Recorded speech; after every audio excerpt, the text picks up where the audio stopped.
states that already have early voting, and to expand access to absentee ballots, which will not yet be on the ballot, and that's another thing. We have to keep fighting for these things. We have fought to ensure that every Connecticut citizen can easily register and every Connecticut voter can conveniently exercise their right to vote. But we're not there yet, are we? There have still been issues, long lines at the polls, particularly in some of the cities. So that's why today we stand before you saying Connecticut needs to pass its own Voting Rights Act. This will make Connecticut a leader in implementing state-level voting rights. The history of our country is definitely one of forward movement, but it's been a twisted path. And we have yet to recognize full equality of the franchise. Our progress has been steady, but very much too slow. So the fight for free, fair, and just elections has been 2 steps forward and 1 step back. So today, while those other states are taking steps backwards, Connecticut is taking a leap forward. It's huge. So I stand in support and thank you all for your hard work on this bill and all the other efforts we've worked on together over the decade I have been in office, and I hope every citizen eventually has access to the civic life of our community. So thank you very much.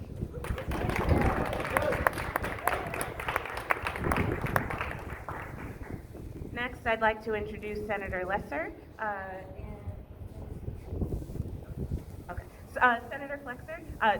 Senator Lesser to say a few words about SB 471. Thank you so much, Claudine, and I want to say thank you as well to our Secretary of State, Denise Merrill. We may be taking 1 step forward, 2 steps back, but under her tenure over the last 12 years, we've taken a whole bunch of steps forward on voting rights in this state. And the reason this bill is so important, is that 50 years after passage of the Federal Voting Rights Act, a bill that people fought and died for, Congress has not been able to restore it after it has been gutted by the United States Supreme Court. 2 vital sections, Section 2 and Section 5, are no longer available. And the filibuster in Congress and the U.S. Senate is preventing the right to vote from being protected on a federal level. Well, states can't wait. And as Secretary Merrill mentioned, states are acting. States like Virginia and California have passed state-level voting rights acts to protect the right to vote on the local level. And Connecticut will join them, not with a similar law, but with the strongest voting rights law in the country. Senate Bill 471 will do that. I've been for the last couple of years, a little bit about the bill and what it hopes to do. But I also want to give my thanks to the legislators who are here with us today. We've got a lot of House members and some of my Senate colleagues, and I specifically want to thank Senator May Flexer and Representative Dan Fox, the chairs of the GA committee, for making this a key legislative priority in the 2 weeks we have left to go in the legislative session. There is no right more fundamental in a democracy than the right to vote. It's something that I don't take for granted. My mom grew up in a dictatorship in Latin America. Her mom was a refugee who escaped the Holocaust. But also in this country, we've always had more work to do, because there are people not just in Alabama and Georgia and Texas who don't have the right to vote. When people face long lines and run out of ballots and have other issues accessing the ballot in Connecticut, we have more work right here. And that will only happen when we have the Connecticut Voting Rights Act. A couple of key things that this bill will do. It will provide additional support for people who speak languages other than English. There are lots of folks who are going to be figuring out what that early voting referendum means on the ballot this November. And if you don't speak English, you need to have materials available in your language, whether it's Spanish or Portuguese or another language. We are a nation of immigrants, and we should have voting materials in those languages. Second, if somebody deprives you of the right to vote, there should be a remedy. And right now, the only hope is to go to the police and see if there can be criminal charges. This would open up our state courts, so you can bring an action against folks who are depriving you of the right to vote. And it gives towns an opportunity to cure violations. If there is a specific issue where somebody is denying on the local level is not doing their job, you can provide notice to a town and an opportunity to fix it out of court. But if it then isn't fixed, then we allow our state courts to be a place where we can receive a remedy. And the last thing is local redistricting. Right now, towns across the state are redrawing lines. In one of my communities, that affected 90% of the people in town would have lost their polling place based on a local proposal. We need rules of the road to make sure that every vote counts, that people are not being adversely affected by local redistricting, and that I think is really important. And as Secretary Merrill mentioned, there are some towns that are repeat offenders that have gotten into trouble, and making sure that we have a pre-clearance requirement like we had on the federal level for almost 50 years is really important. This is a huge priority going forward for the next 2 weeks, and I'm hopeful that the members of both parties will support this going forward. Who can support both caucuses. There is a great coalition, a grassroots coalition of advocates from around the state, including some of our national partners as well who are here. And I'm just hopeful we can get this over the finish line. Thank you very much, and I'm glad to be with all of you. Thank you, Senator Lesser. And with the nod to our national partners, I'd be remiss to not thank the NAACP Legal Defense Fund. Hey, Stephen. Up next, I'd like to introduce Fulvia Vargas de Leon, the Associate Counsel from Latino Justice, because several have to. Nope. All right. Good morning, everyone. Latino Justice supports the Connecticut Voting Rights Act, Senate Bill 471. It is evident that voting rights are under attack in our nation. During the 2021 legislative session, more than 440 bills with provisions restricting voting access were passed in the United States in more than 49 states. Connecticut is not immune to voting practices and policies that collectively have the power of diminishing access to the ballot for historically disenfranchised communities. From no early voting and restrictions on absentee to inadequate language assistance at poll sites, these barriers serve as continuous impediments to accessing the ballot for our communities. While we have often relied on the Federal Voting Rights Act to address many discriminatory voting practices, Supreme Court decisions have slowly chipped away at the protections once relied upon. What is left now of the act is but a mere skeleton of the bill that once sought to end racial discriminatory voting practices in the United States. That is why it's so crucial that Connecticut provides its voters, particularly those historically disenfranchised, with protections that ensure their access to the ballot is not curtailed. The Connecticut Voting Rights Act stands to expand language assistance for voters with limited English proficiency, provide legal tools to fight discriminatory voting laws, empower voters to sue against intimidation, deception, and obstruction in accessing the ballot, and most importantly, launching a pre-clearance program that will require municipalities with a history of discrimination to submit any proposed election or voting changes prior to implementation to ensure that practices will not impact voters of color. As the Latino electorate continues to grow in Connecticut, now composing 16.9% of the population, we continue to advocate for voting practices that do not use language as a metric of who is eligible to meaningfully access the ballot. About 22.1%, or 1 in every 5 Connecticut residents, speaks a language other than English. Thus, the language protections offered by this bill will be crucial for so many limited English-speaking voters. It is long overdue for Connecticut to provide these protections, and as such, we call on the legislature to support the bill and pass it during this session. I will now pass it on to Senator Smith.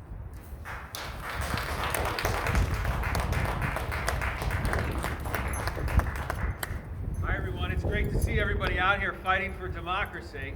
The weather is cooperating. Connecticut is not as good as it thinks it is.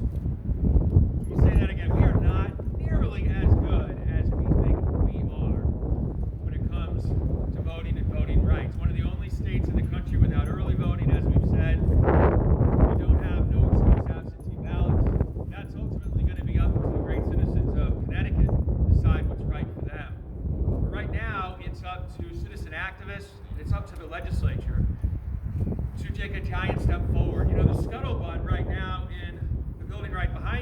that this bill that we're talking about is in trouble, that it might even be on life support because it costs some money, $1 million perhaps.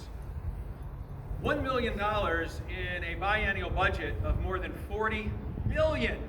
I would say that $1 million should be our first $1 million we spend, not the last. The first $1 million to make sure that everybody gets to vote, not the last $1 million that we have to fight for. We have less than 2 weeks to show our constituents and to show the country that Connecticut is better than that. We have 2 weeks. Let's show Connecticut and our residents that we're better than this. Thank you.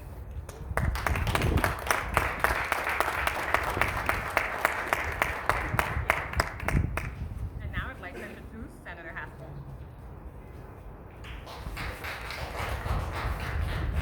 Thank you so much. It's great to be with you all on this beautiful day, and it's really impossible to add very much to what my colleagues have said so eloquently and passionately, but a thought occurred to me as I was standing here listening to their remarks, and it's something that maybe is a little uncomfortable, but bears saying out loud. Where are our Republican colleagues?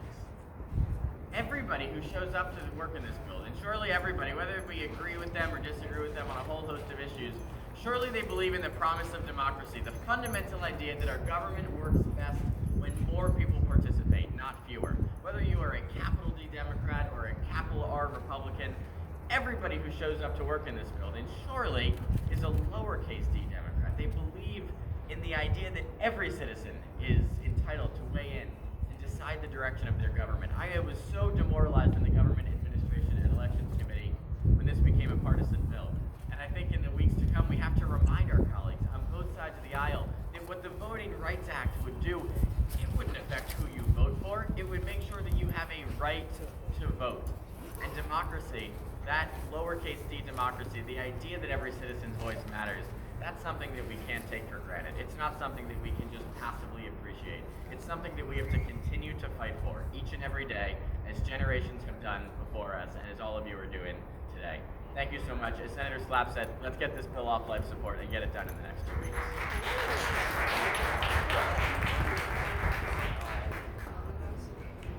Thank you, Senator Haskell. Up next, I'd like to call Representative Bobby Gibson to the...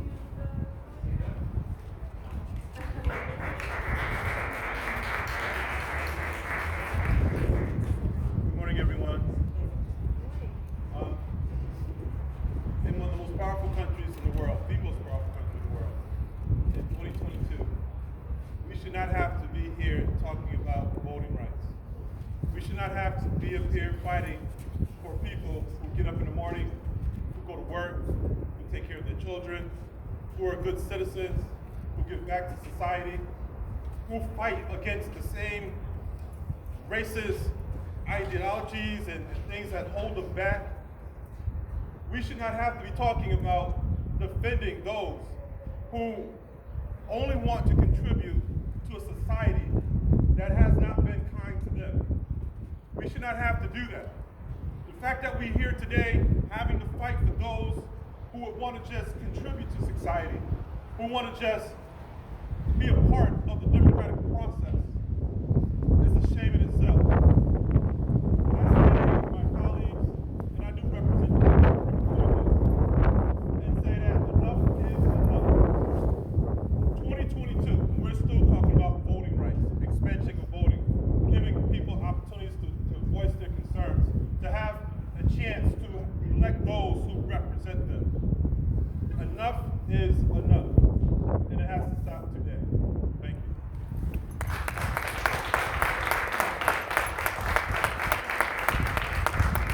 Up next, I'd like to call Representative Vargas to the stage. Just quickly, I'm here to support this bill to make sure that we enshrine a law, the right of everyone to vote. The people I represent are sick and tired of being discounted, having their voices not heard. I'm not in an idea that we can create here in these here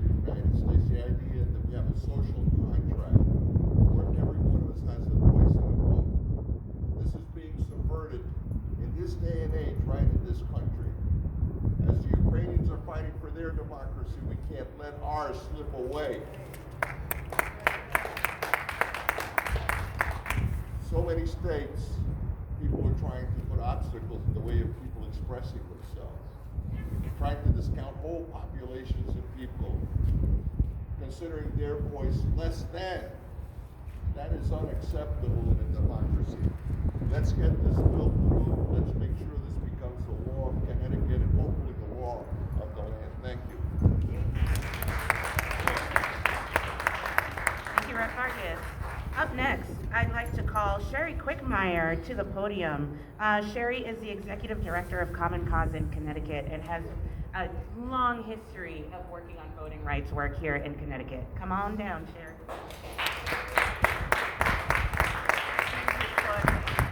Thank you to all the speakers before me, so I don't have to go into any details about this bill. It's especially important in this time and space here in Connecticut, and we do need to stop thinking of ourselves as somehow extraordinary and in some way ahead of the pack. We really do need to catch up in a lot of ways, and I do want to say that I very much appreciate the leadership that the chairs of the GAE committee took on this bill and have taken on voting rights issues. Senator May Flexer and Representative Dan Fox did a great job pulling this through, and I'm very, very happy with that. But right now, I do want to call on two legislators, Hubert Delaney. No, that's not right. I'm here, Hubert Delaney and Hilda Santiago. Hubert is the new state rep from the 144th district in Stamford, and Hilda Santiago is the representative from the 84th district in Meriden. So thank you all very much for being here, and spread the word.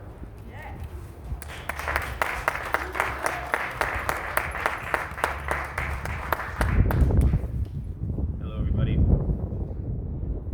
I'm honored to be here today to speak on an issue that is very important to me. Connecticut deserves to have an election system that is among one of the best in the country.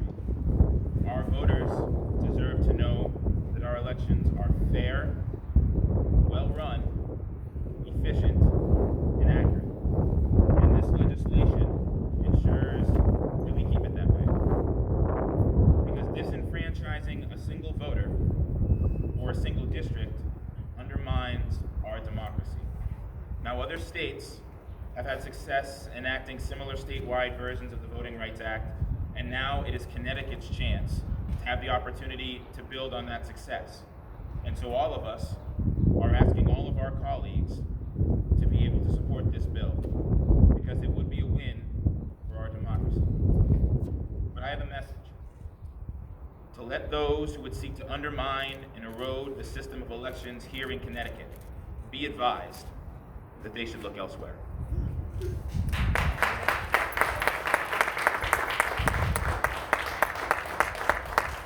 Thank you, Representative, and thank you also for your service.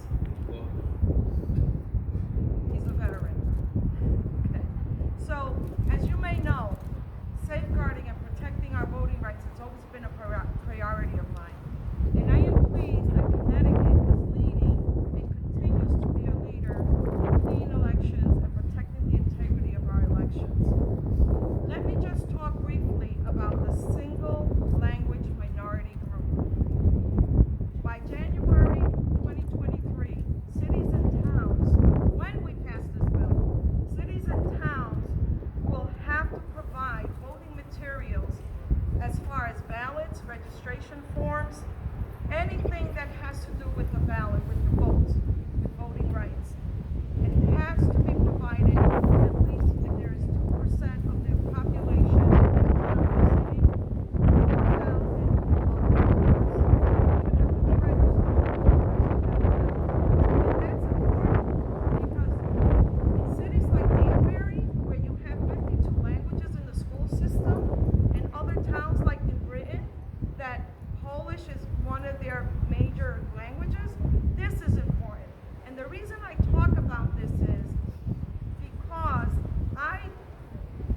another language, they always tell you, oh, well, you gotta speak English. You can't talk another language. And I've heard that for so many years. And it is your right to translate if that person will request you to translate that specific ballot or what voting is all about and who's running. It's their right to ask, and it's your right to give them the information. So please don't forget that. Because going around the state, a lot of people say that, oh, well, they're telling us we can't go in, but you can. And in the city of Meriden, in the last 15 years, we have had a Spanish speaker in every precinct because the population of Meriden is mostly Latino. And a lot of people do come from Puerto Rico, they do come from South America, Central America, and Mexico. And they get intimidated when they don't see somebody at the polls that doesn't look like them. That's very important. So it's very important also to make sure that you take them to the polls and explain the civic engagement, explain the process. Y quiero decirle hoy, cuando yo estoy hablando español, yo sé que hay mucha gente afuera que no sabe lo que yo estoy diciendo. Now you know what it is. When somebody that's speaking Spanish and you're monolingual and you happen to have that barrier that you don't understand what I'm saying. So that's why it's important to provide this information in any language, whether it's Arabic, Polish, French, Portuguese, and Spanish, and all the other ones that we have in the state of Connecticut. That's why Connecticut is a melting pot, and that's why it's important to make sure that we pass this SB 471 in the session this year to make sure that voting rights are not disenfranchised and voting rights go on. Sí se puede. Thank you.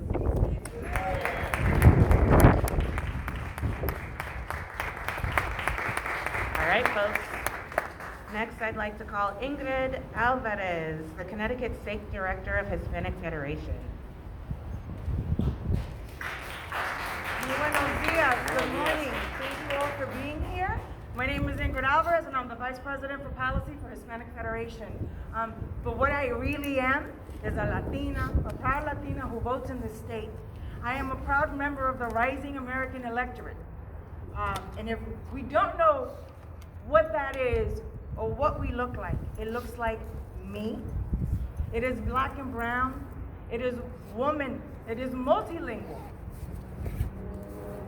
And despite the fact that nationally, our country, our Congress, has failed in close to a decade to protect what I call one of the largest and most critical equalizers that we have, our right to the ballot. During a midterm election year in our state, $1 million isn't a high price tag to preserve equitable and just access to vote.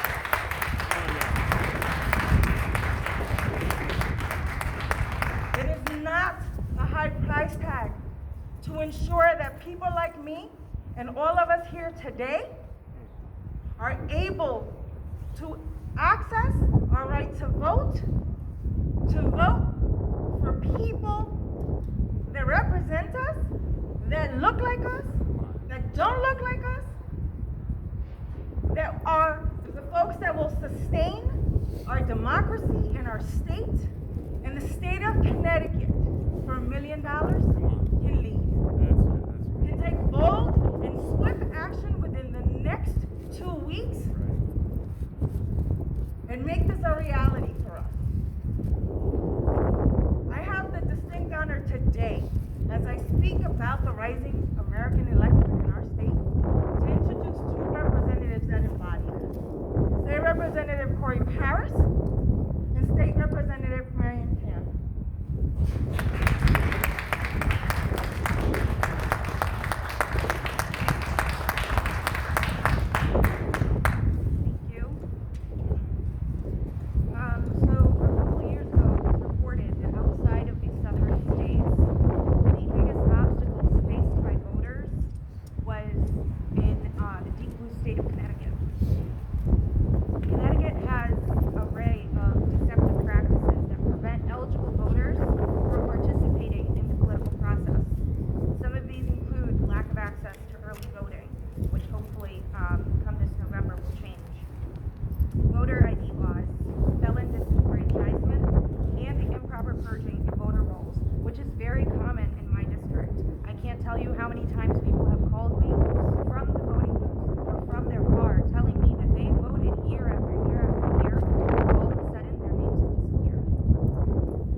have so many restrictions, and we cannot afford to lose the little that we have.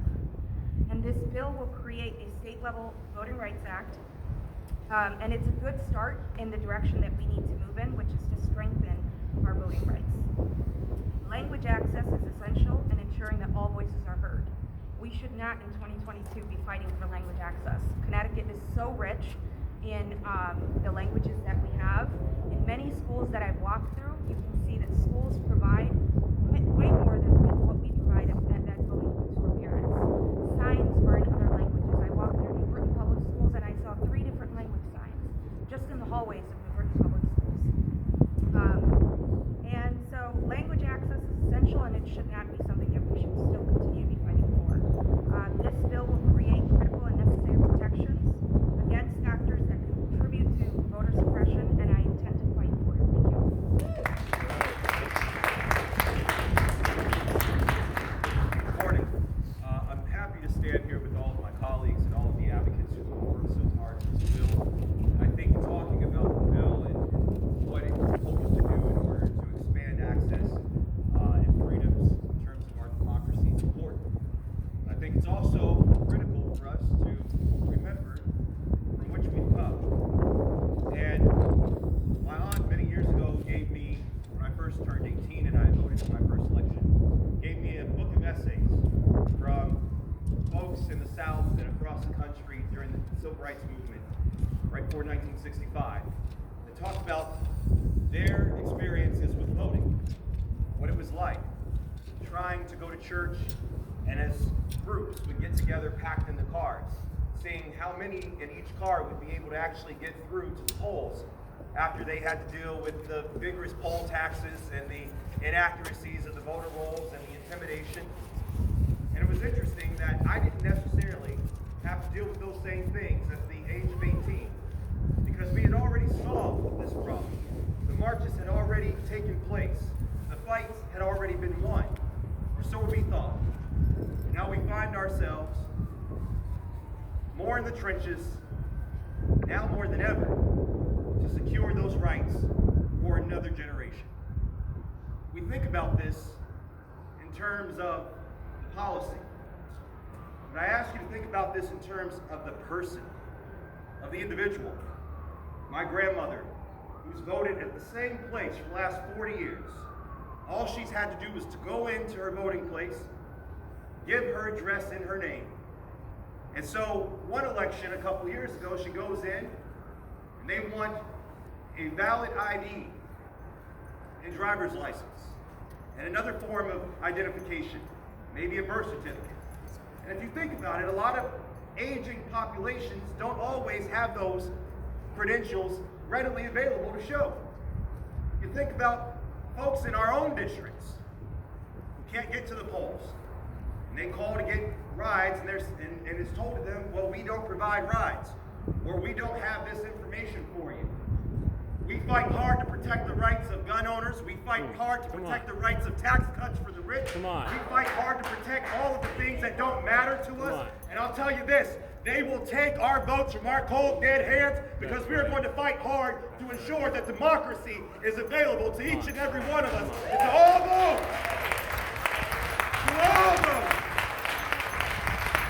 which we represent. Hubert Humphrey said, in this life, freedom, there is no compromise on it. Everyone should be given the right to a fair and just life, and on that there can be no compromise. We compromise on many things. The right to vote, the right to not be intimidated at polls, the right to not have to deal with poll taxes. That may not be a reality today, but it can be a reality tomorrow if we don't act now. And we must act now, and we will act now, because there is no compromise for freedom. And I ask you all to stand strong for these ideals and for these values. An investment of $1 million, what we pay for, what we invest our dollars in, says a lot about our values in this state. Do we not value the right to vote? Do we not value the power of the ballot box? I'll tell you something. I value the blood shed for every vote in this country since the 60s, and I will value the blood shed for every vote that we have in the future. And so together we rise to stand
Representative Quinn, Representative Michelle, Rep Porter is right here. Hey, Rep Porter. Representative Nolan, Representative Conley, Rep Farrar, Rep McGee. Thank you all for being out here with us, and thank you all for. Oh, did I say Rep?